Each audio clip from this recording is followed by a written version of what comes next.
예. 예, 오늘 하나님의 말씀은 하나님이 공급하시는 힘으로 봉사하라라는 제목으로 하나님의 말씀을 나누도록 하겠습니다. 오늘은 스승의 주일입니다. 그래서 오늘 목회자와 스승의 주일로 우리가 오늘 예배를 드리게 됩니다. 스승의 주일을 맞이해서 여러분들이 스승에 대해서 감사하는 마음을 다시 한번 되새기는 이 예배 시간이 될 수 있기를 바랍니다. 우리는 살아가면서 많은 스승을 만났습니다. 어릴 적부터 우리가 초등학교 때부터 고등학교에 이르기까지 또 대학교에 이르기까지 많은 스승들을 우리가 만나왔죠. 우리가 또 우리 자녀들을 보면 어린이집이나 뭐 유치원에 가서 어릴 때부터 선생님들을 참 많이 만나고 앞으로 그 아이들이 자라면 스승들을 참 많이 만날 거예요.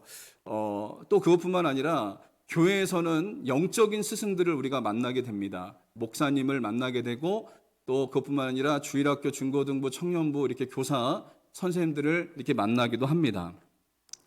중요한 것은 뭐냐면 오늘날 우리가 여기까지 오는 데 있어서 스승의 그 도움이 참으로 많았던 것을 여러분 보게 됩니다. 스승의 가르침이 없었다면 우리가 이 자리까지 올 수 없었을 것이고 우리가 온전히 설 수 없었을 것이다 라고 우리가 생각할 수가 있게 됩니다.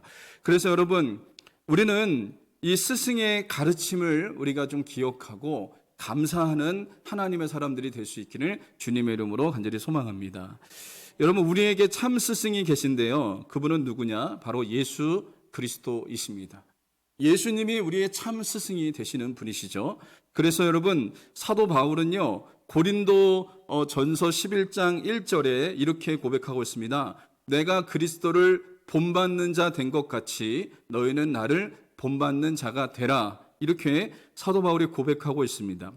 왜 그러냐면 예수님이 우리의 삶에 여러분 본이 되시기 때문에 그래요. 예수님은 우리의 삶에 인간의 모든 삶의 모범이 되시는 분이 바로 예수님이십니다.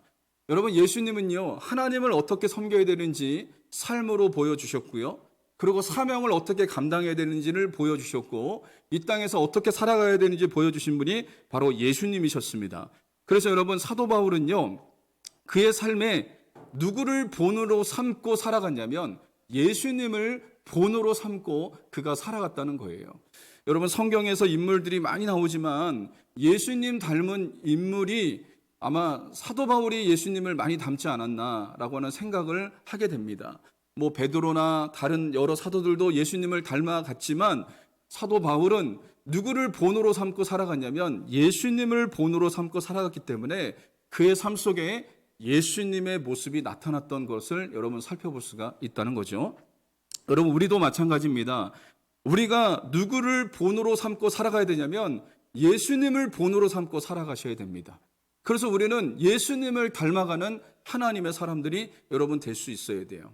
여기 나와 있는 우리 모든 성도들과 저를 비롯한 모든 성도들이 예수님을 닮아가시기를 주님의 이름으로 간절히 소망합니다.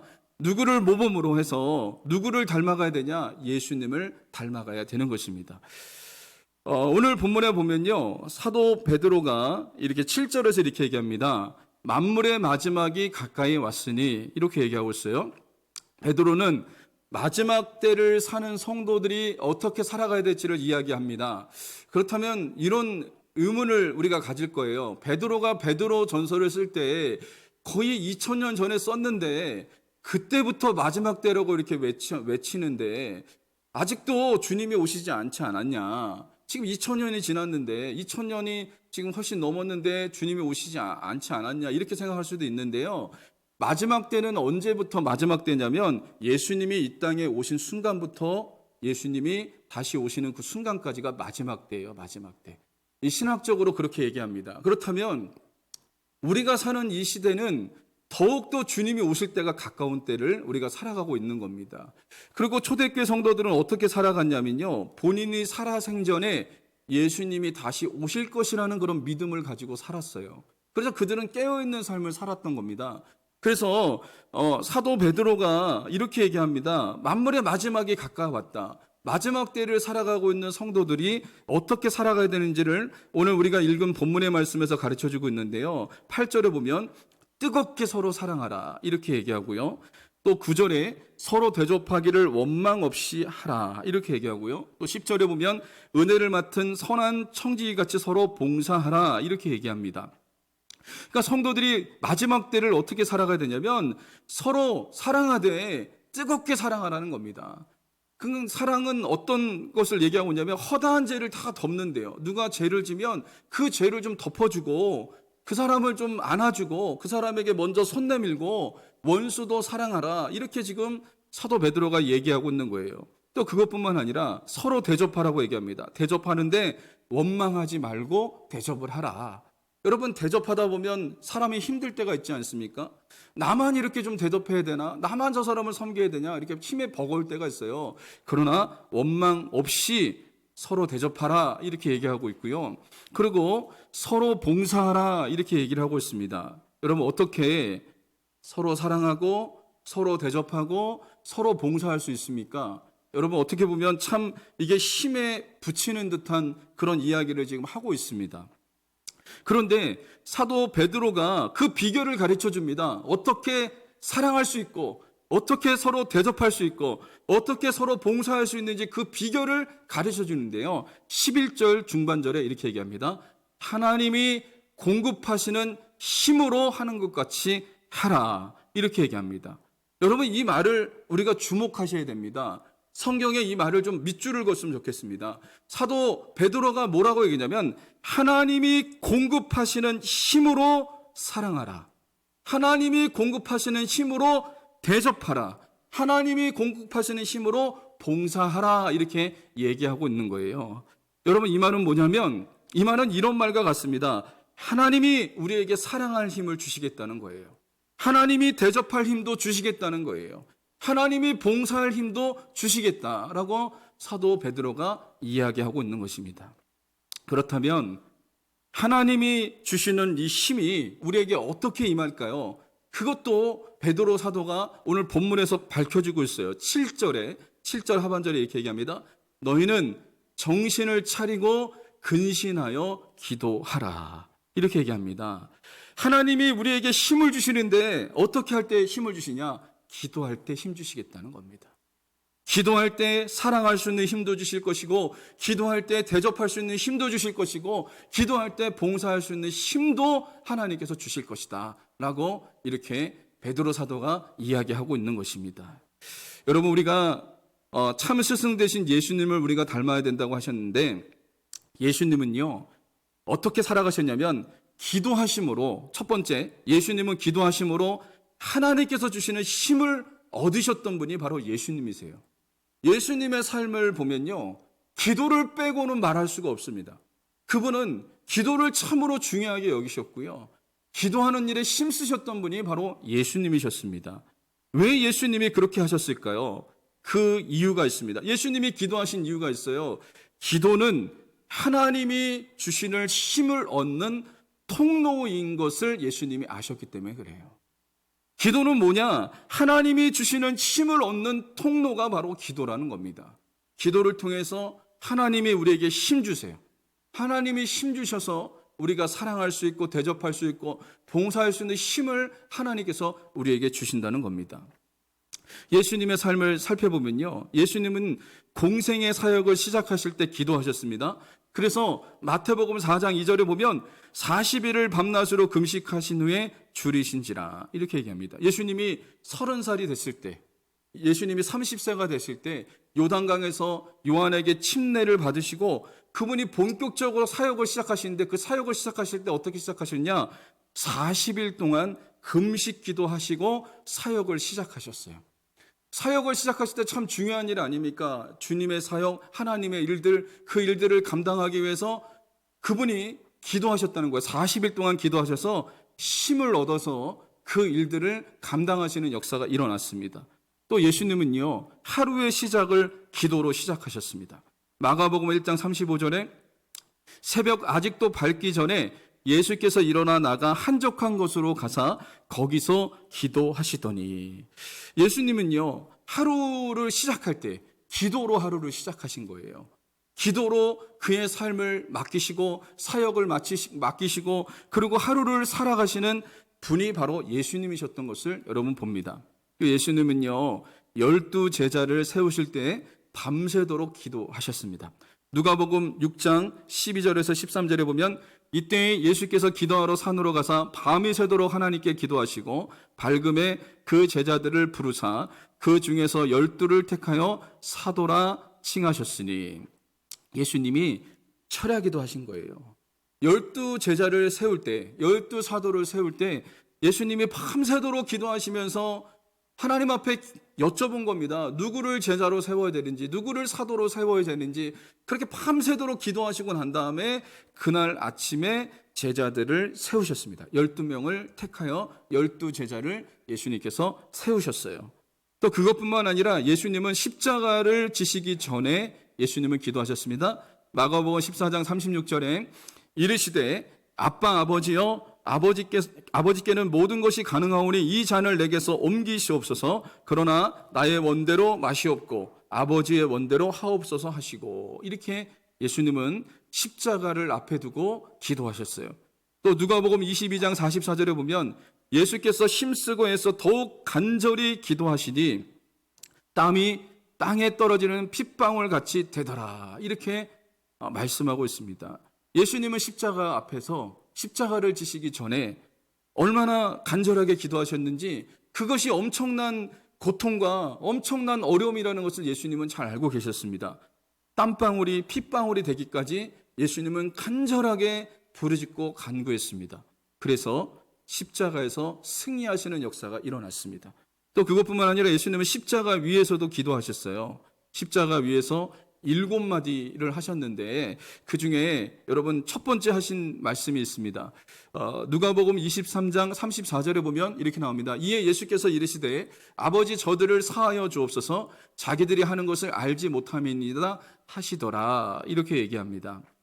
예수님은요 십자가에 못 박은 그들을 용서하시는 기도를 십자가상에서도 하셨습니다. 그러니까 예수님은요 그분은 처음부터 끝까지 기도하시는 삶을 사셨던 분이 바로 예수님이셨던 것을 여러분 보게 돼요. 그러니까 예수님은 이 땅에 계실 때 기도에 힘을 쓰셨던 분이 바로 예수님이셨습니다. 왜 그랬을까요? 히브리서 5장 7절에서 우리에게 말씀해 주고 있습니다. 그는 육체에 계실 때에 자기를 죽음에서 능히 구원하실 이에게 심한 통곡과 눈물로 간구와 소원을 올렸고 그의 경건하심으로 말미암아 들으심을 얻었느니라. 예수님이 육체를 입고 계실 때에 죽음에서 능히 구원하실 그 하나님 아버지 앞에 기도하셨다는 겁니다. 기도하심으로 힘을 얻는 역사가 일어났던 거예요. 여러분, 예수님이 이 땅에 계실 때 하나님께 왜 기도하셨을까요? 기도는 하나님이 공급하시는 힘을 얻는 통로이기 때문에 예수님은 기도하기를 힘쓰셨던 분이 바로 우리 주 예수님이시라는 겁니다. 그렇다면 우리는 어떻게 살아가야 될까요? 두 번째, 우리는 기도함으로 하나님께서 공급하시는 힘을 우리도 얻어야 합니다. 여러분, 우리는 예수님을 따르는 제자예요. 여러분, 저와 여러분들은 누구를 따릅니까? 예수님을 따르잖아요. 예수님을 따르는 자가 누구냐면 바로 제자입니다. 제자인데 여러분, 제자는 어떤 삶을 살아야 되냐면 예수님을 본받는 삶을 살아야 돼요. 예수님을 따라가야 돼요. 예수님이 하신 일을 그대로 해야 돼요. 예수님이 하신 일을 그대로 우리가 본받아야 되고 예수님이 하신 일을 우리가 따라서 하는 자가 바로 제자입니다. 우리가 예수님이 하신 일을 따라야 되는데 먼저 우리가 무엇을 따라야 될까요? 예수님이 기도하심으로 하나님께 힘을 공급받은 것처럼 우리도 이 땅에 육체를 입고 있을 때 우리가 힘써야 될 일은 기도함으로 힘을 얻는 하나님의 사람들이 되시기를 주님의 이름으로 간절히 소망합니다. 그렇다면 우리가 기도하면 어떤 힘을 하나님께서 주실까요? 첫 번째, 사랑할 수 있는 힘을 우리에게 주십니다. 사랑할 수 있는 힘. 그래서 베드로전서 4장 8절에 이렇게 얘기합니다. 무엇보다도 뜨겁게 서로 사랑할지니 사랑은 허다한 죄를 덮느니라, 이렇게 얘기합니다. 여러분, 우리가 어떻게 뜨겁게 사랑할 수 있습니까? 또 그것뿐만 아니라 내게 죄 지은 자들, 내게 정말 잘못한 사람들, 어떻게 그들의 죄를 용서해주고 사랑할 수 있겠습니까? 기도할 때 사랑할 수 있는 힘을 불어 넣어 주신다는 거예요. 여러분, 오늘 이것을 잊지 마시고 여러분, 우리가 사랑이 부족하면 하나님 앞에 기도하여 힘을 얻으시기 바랍니다. 내가 사랑이 부족해요. 내가 정말 누군가를 사랑하지 못하는 것 같아요. 누군가를 정말 정성을 다해서 뜨겁게 사랑하지 못하는 것 같아요. 그러면 누구에게 힘을 얻어야 될까요? 하나님 아버지께 기도하여 힘을 얻는 자들이 되시기를 주님의 이름으로 간절히 소망합니다. 어느 교회 성도님이 힘든 일이 있었어요. 남편이 하는 사업이 어떤 한 사람 때문에 남편이 하는 사업이 너무 어려워진 거예요. 그래서 이 부인이 남편 사업을 힘들게 만든 이 사람이 너무나 미운 겁니다. 여러분 그렇잖아요. 내게 피해를 입힌 사람들 생각하면 마음이 힘들고 답답하지 않겠습니까? 어려움을 준 이 사람을 생각만 하면 너무나 믿고 너무나 정말 이 사람에게 어떻게 이 사람에게 정말 하나님이 가만히 계실까? 막 이런 생각이 들 정도로 정말 마음이 정말 힘들고 괴로웠습니다. 그러던 중에 이분이 금요 성령 집회를 참여했는데 금요 성령 집회 때 그 교회 목사님이 이렇게 설교를 하는 거예요. 여러분, 용서가 안 되는 사람이 있습니까? 이것은 우리의 힘으로 되지 않습니다. 용서가 안 되거든 그 사람의 이름을 불러가며 기도하십시오. 그러면 하나님께서 용서할 수 있는 힘을 주실 겁니다. 이렇게 목사님이 설교하는 거예요. 근데 그때는 딱 듣는데 그게 자기의 말씀으로 다가오지 않는 겁니다. 그 자기 남편을 어렵게 만든 사람 용서가 되지 않는 거예요. 이제 목사님 말씀이 끝나고 불이 꺼지고 통성 기도를 하기 시작을 했습니다. 통성 기도를 하는데 기도가 나오지 않아요. 근데 갑자기 어떤 생각이 드냐면 목사님이 하신 말씀이 생각에 확 스쳐 지나가는 겁니다. 용서가 안 되냐? 내게 기도해라. 하나님의 음성이 들리는 거예요. 그때 이분이 그 말씀에 순종해서 하나님 앞에 기도했습니다. 하나님, 이 사람을 제가 도저히 용서할 수 없습니다.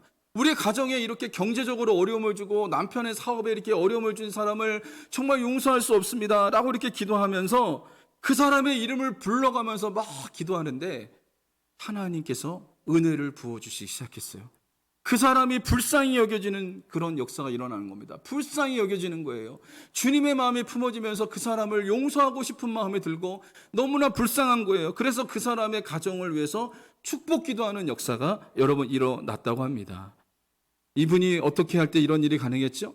하나님 앞에 기도하니까요, 하나님께서 용서할 수 있는 힘, 그들을 사랑할 수 있는 힘을 불어넣어 주시는 역사가 여러분 일어났던 것입니다. 여러분 그렇습니다.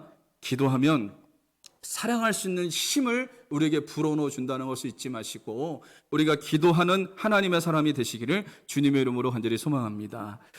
두 번째, 기도하면 원망 없이 대접할 수 있는 힘을 주십니다. 베드로전서 4장 9절에 서로 대접하기를 원망 없이 하고 이렇게 얘기합니다. 어떤 노숙자 급식 사역을 하시는 목사님이 계셨는데 노숙자들에게 밥을 이렇게 대접하는데 너무 힘든 거예요. 어느 날 자신이 한계에 부딪힌 거예요.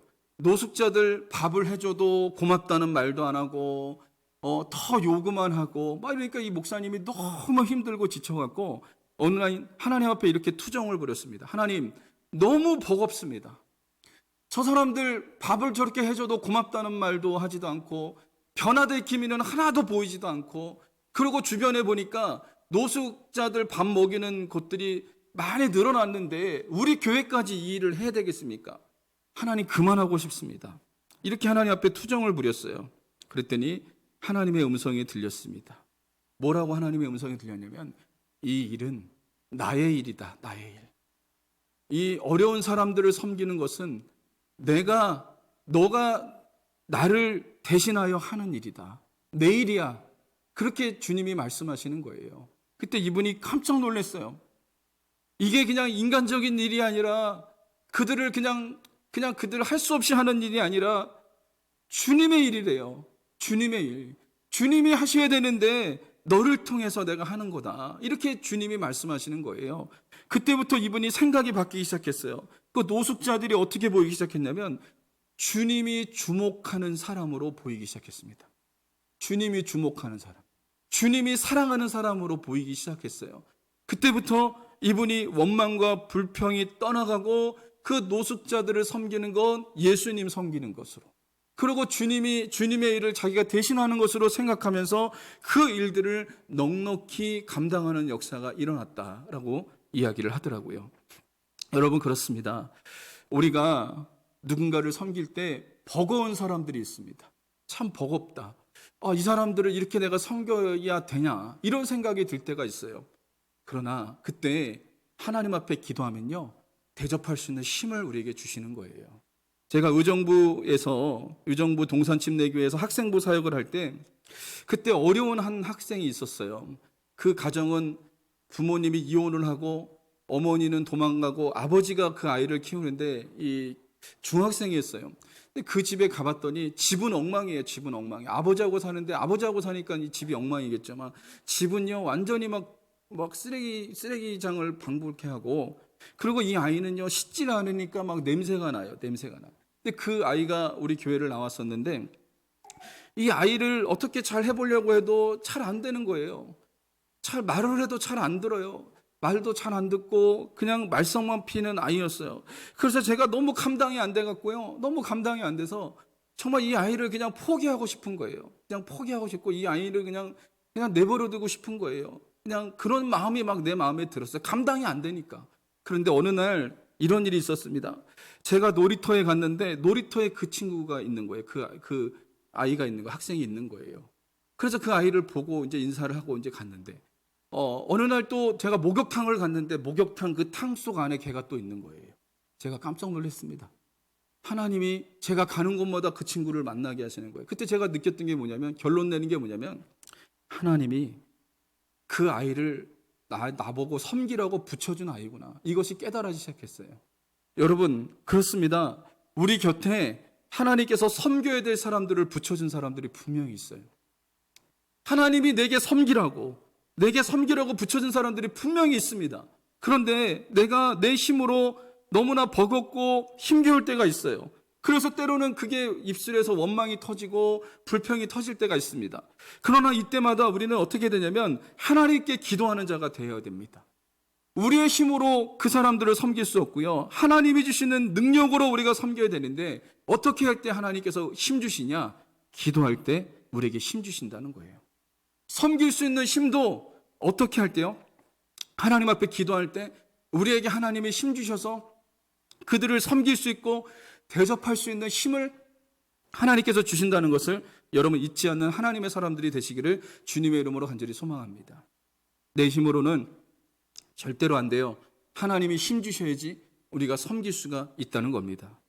세 번째로, 기도하면요 선한 청지기로 봉사할 수 있는 힘을 주십니다. 우리 베드로전서 4장 10절에 보면 각각 은사를 받은 대로 하나님의 여러 가지 은혜를 맡은 선한 청지기 같이 서로 봉사하라. 여기 은사가 나옵니다. 은사는 뭐냐면 선물입니다. 선물. 하나님께서 하나님의 사람들에게 하나님의 일을 감당하라고 준 겁니다. 그게 바로 선물입니다. 또 은혜는 뭡니까? 은혜. 값없이 받는 것이 은혜잖아요. 그리고 여기 청지기라고 하는 것이 나옵니다. 청지기는 뭐냐면 주인의 것을 맡은 사람입니다. 하나님은요 우리에게 하나님의 것을 맡겨주셨어요. 하나님의 일을 하도록 우리에게 맡겨주셨습니다. 우리는 청지기입니다. 근데 우리 청지기인데 하나님께서 그냥 그 일들을 맡겨주신 것이 아니라 우리에게 은사를 주셨어요. 그 일을 하도록 은사를 주셨습니다. 선물도 주셨습니다. 그리고 하나님께서 은혜도 주셔서 그 일들을 감당하도록 주님이 하셨다는 거예요. 에베소서 4장 11절로 12절에 보면 이렇게 나옵니다. 그가 어떤 사람은 사도로, 어떤 사람은 선지자로, 어떤 사람은 복음 전하는 자로, 어떤 사람은 목사와 교사로 삼으셨으니 이는 성도를 온전하게 하여 봉사의 일을 하게 하며 그리스도의 몸을 세우려 하심이라. 그렇습니다. 여러분, 어떤 사람은 목사로 세우시고 교사로 세우셨습니다. 교회 안에 목사를 세우시고 교사를 세우신 이유가 있어요. 그 이유는 뭐냐면 성도를 온전하게 하고 그리스도의 몸, 교회를 세우게 하시기 위해서 하나님께서 은사를 주셔서 우리에게 그 일들을 맡겨주셨다는 겁니다.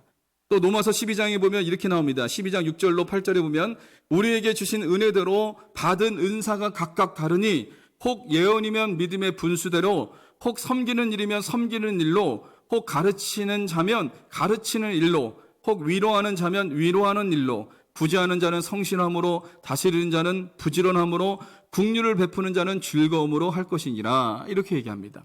하나님이 여러분에게 은사를 주셨어요.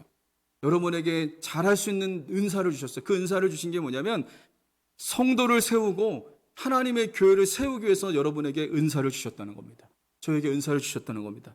그래서 여러분, 이 하나님의 일들을 감당하려면 어떻게 해야 될까요? 어떻게 하나님의 일들을 감당할 수 있습니까? 은사를 주셨지만 내가 기도하지 않으면 넉넉히 감당할 수 없습니다. 봉사의 일이요, 기도하지 않고는 절대로 감당할 수 없습니다. 여러분, 교사의 직분, 그리고 목사의 직분, 여러분 안수집사님의 직분, 여러 가지 우리에게 직책을 주신 것, 이 모든 일들 하나님께서 은혜 주시지 않으면 우리가 감당할 수 없는 일이에요. 여기 대표기도 하는 일, 여기 찬양 인도하는 일, 이 모든 일 기도하지 않고는 우리의 힘으로는 절대로 할 수 없습니다. 하나님이 은혜 주셔야지 하는 거죠. 하나님의 은혜 주시지 않으면 절대로 그 일들을 감당할 수 없다는 겁니다. 그래서 하나님께서 우리를 청지기로 불러주셨는데 우리가 선한 청지기가 되려면 어떻게 되냐면 기도하는 자가 돼야 돼요. 기도하는 자. 기도할 때 하나님께서 우리에게 힘을 주셔서 그 일들을 감당하도록 하시는 분이 우리 주님이시라는 것을 잊지 않는 하나님의 사람들이 되시기를 주님의 이름으로 간절히 소망합니다. 조세핀 김 교수가 있습니다. 이분이 8살 때 미국으로 이민 갔을 때 언어도 안 되고 그리고 학교 공부를 따라가지 못했습니다. 8살에 이민을 갔으니까 아주 어릴 적에 간 것이 아니라 8살도 어리지만 8살 때 되면 초등학교를 들어가야 되는 나이잖아요. 공부를 해야 되는데 영어가 안 되는 거예요. 영어가. 근데 그때 담임 선생님이셨던 캐럿이라고 하는 선생님이 계셨는데 그 선생님이요 아시아에서 온 이 아이를 어떻게 했냐면 나머지 공부를 시켜준 겁니다. 나머지 공부를 시켜줘서 영어를 가르쳐 준 거예요. 영어를 그렇게 정말 사랑으로 그를 보살펴 줬습니다. 근데 이 조세핀 김이 크고 난 다음에 성장하고 난 다음에 하버드 대학교 상담대학원 교수가 됐거든요. 그러니까 이 사람이 훌륭하게 성장하고 난 다음에 딱 자기의 인생에 영향을 주신 분이 한 3분이 생각나는데 첫 번째는 예수님이 그에게 영향을 줬고 두 번째는 부모님이고 세 번째는 이 캐럿이라고 하는 선생님이 생각이 났어요. 자기가 8살 때 이 선생님을 만나지 않았다면 자기가 이렇게 훌륭한 사람이 될 수 없었다는 것이 깨달아졌습니다. 그래서 이 선생님을 좀 찾고 싶었어요. 그래서 미국에는 이제 사람을 찾는 프로그램이 있다는데 거기를 통해서 이 선생님을 찾았습니다. 한 몇십 년이 지나고 난 다음에 찾았겠죠. 근데 이 선생님하고 통화하면서 눈물을 흘리면서 통화를 했는데 그때 궁금한 게 있었어요. 선생님, 어떻게 저를 그렇게 정성껏 그렇게 가르쳐 주실 수 있었습니까? 어떻게 저를 아시아에서 온 저를 이렇게 함부로 대하지 않고 정말 정성스럽게 저를 이렇게 가르쳐 줄 수 있었습니까? 그 얘기를 물어봤어요. 그랬더니 선생님이 이렇게 얘기하는 거예요. 나는 아침마다 우리 반 아이들을 놓고 그 이름을 불러가면서 기도한다. 이렇게 말씀하시는 거예요. 그러면서 이렇게 얘기하는 거예요. 그때 당시 내가 너를 위해서 가장 많이 기도한 것 같아. 이렇게 그 선생님이 얘기하는 거예요. 그 얘기를 듣고요. 이 조세핀 김이 너무 깜짝 놀랐습니다. 그래서 이 선생님처럼 나도 아이들을 위해서 기도하는 자가 돼야 되겠다. 내가 교편을 잡고 있고 하버드 상담대학교 교육원에서 이 대학원에서 아이들을 가르치지만 학생들을 가르치지만 내가 그냥 가르치는 자가 아니라 기도하면서 주님의 마음을 가지고 이 아이들을 가르쳐야 되겠다라고 하는 마음을 여러분 품었다 그래요. 여러분 그렇습니다. 우리에게 하나님의 주신 일들을 감당하려면 기도하지 않고는 감당할 수 없는 거예요. 여러분 그래서 우리 재직분들 여러분들이 어떻게 하셔야 되냐면 금요 성령 집회 때 나오셔서 여러분이 기도하셔야 됩니다. 기도하시고 여러분들의 사명을 감당해야 돼요. 우리 교회가 유지되는 것은 어떤 게 유지되냐면 새벽 기도와 금요 성령 집회 그리고 화요일마다 기도하는 어머니 기도의 중보기도팀 기도로 이 교회가 끌어가는 겁니다. 기도는 눈에 보이지 않죠. 그러나 하나님께서 그 기도를 통해서 이 영적인 일을 끌어가는 거예요. 교회는요, 세상의 관공서와 달라요. 회사와 달라요. 교회는요, 하나님이 끌어가시는 곳이 교회입니다. 그렇기 때문에 기도 없이는 이 교회는 순항할 수 없는 거예요. 하나님이 이 교회를 끌어갈 수 없는 거예요. 여러분, 우리 교회는요, 코로나19 터지기 전에 우리 교회에 기도 프로그램이 참 많았습니다. 제가 봐도 기도 프로그램이 많았던 것 같아요. 매일 새벽 예배가 있었고요. 한 달에 2번, 기억나시는지 모르겠어요. 코로나 터지기 전까지 우리가 그렇게 기도했습니다. 일주일에 2번씩 저녁 기도회가 있었습니다. 기억나시겠지 모르겠지만 매월 첫째 주는 한문 기도회로 모였어요. 한문 기도회로. 저녁에 모여서 1시간 기도하고 그 다음날 새벽 예배는 매일 있는 거고 이렇게 기도했고요. 또 매월 셋째 주에는 교회 사랑 기도회를 해서 또 교회를 위해서 이렇게 기도를 했습니다. 그때 제가 이렇게 기도하면서 인간적인 생각이 잠깐 들었어요. 인간적인 생각. 어떤 생각이 들었냐면 이 젊은 목사가 담임 목사가 되고서 성도들을 너무 괴롭히는 거 아닌가 이 생각이 드는 거예요. 제가 새벽에도 나오라 그래, 저녁에도 나오라 그래, 기도하라고 저녁에 나와서 또 기도하라 그래, 막 이렇게 얘기하면서 내가 너무 성도들을 괴롭히는 게 아닌가 인간적인 생각이 이렇게 들었어요. 잠깐. 그러나 그건 인간적인 생각이고요. 기도해야지 삽니다. 기도하면 그 사람의 은혜 받고 일하는 거예요. 기도하는 사람 망한 거 보셨습니까? 여러분 기도하는 사람 여러분 안 되는 거 보셨습니까? 기도하면요 하나님이 이끌어 가시는 역사가 일어나는 겁니다. 코로나19가 한창일 때 그때 사모님하고 저하고 대화하는 도중에 금요 기도회가 너무 정말 사람들이 오지 않는 거예요. 너무 사람들이 오지 않고 정말 기도해야 되는데 기도해야지 우리 교회가 사는데 금요 기도회가 너무 왜소한 거예요. 이 기도해야지 사는데 그때 사모님하고 저하고 기도하면서 하나님이 주신 마음이 금요 기도회를 금요 성령 집회로 좀 바꾸고 시간도 8시로 좀 바꿔서 우리 젊으신 집사님들 정말 일하고 나서 7시에는 오기가 너무 힘드니까 8시로 바꾸면 좀 올 수 있겠다 이렇게 생각을 했고 그리고 찬양단을 좀 만들어야 되겠다. 찬양단을 좀 만들어서 찬양도 하면서 이렇게 좀 성령 집회가 좀 하나님의 은혜 가운데 이끌어가도록 그렇게 해야 되겠다 이렇게 생각을 했습니다. 그래서 작년 1월부터 이 금요 성령 집회가 시작됐어요. 근데 코로나가 한창 이렇게 번창할 때 막 우리 교회는 어떻게 했냐면 드럼 치면서 막 통성기도 막 그렇게 뜨겁게 막 기도를 했어요. 그때 제가 여러분한테 고백하는데 그때 잠깐 마귀가 저에게 주는 생각이 있었습니다. 지금 정부에서는 통성기도 하지 말라 그러고 모이지 말라 그러는데 이러다가 경찰 들이치면 어떡할까 막 이런 생각이 막 드는 거예요. 기도하면서도 제가 그래서 주변에 사람들이 막 신고해갖고 저 교회는 금요일 날마다 저렇게 시끄럽게 저렇게 기도한다고 막 그러면서 기도하면서 제 마음속에 자꾸 두려움이 오는 겁니다. 그러나 그 두려움을 떨쳐냈습니다. 떨쳐버렸어요. 왜냐하면 기도해야지 하나님이 살게 하시니까.